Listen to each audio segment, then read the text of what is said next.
Bazar panjang di KL bang. Bazar panjang di KL eh. Betul bang. Jadi untuk makan kan. Baik, singgah dulu bersama ayam ada. Cantik pun Asyik bang. Baik, buat fresh. Mari. Ayo buat fresh. Bersama ayam ada. Daging pun ada. Ui, masya-Allah. Bang jual apa bang? Oh, nasi buari bang. Nasi buhari bang eh. Betul bang. Ui, masya-Allah baik ni bang. Bang kira macam ni bang? Kira halal ke bang? Kira halal bang. Kira halal eh. Kambing 28 bang. 200 gram bang. 200 yang besar-besar bang eh. Besar-besar bang. Ui, baik. Name shoulder New Zealand bang. Betul dia New Zealand bang eh. Jimat.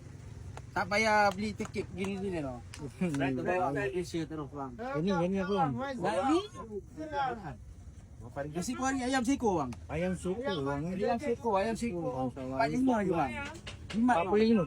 4 hingga 5 orang boleh makan bang. 45. Ini 45, 4 hingga 5 orang. Masya-Allah. Ui, baik ni. Ayam Mana ada. mana bang? Yang ni dah 2 orang punya bang. Ni dari orang punya. Lambat tinggal bang. Baik. Ni dekat mana ni bang? Betul bang. Dekat mana ni?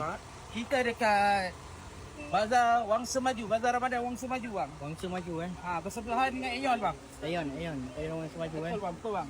Bang. Bazar panjang di KL bang. Bazar panjang di KL eh. Betul Oh, bang. baik. Lagi saya datang balik bang eh. Boleh bang.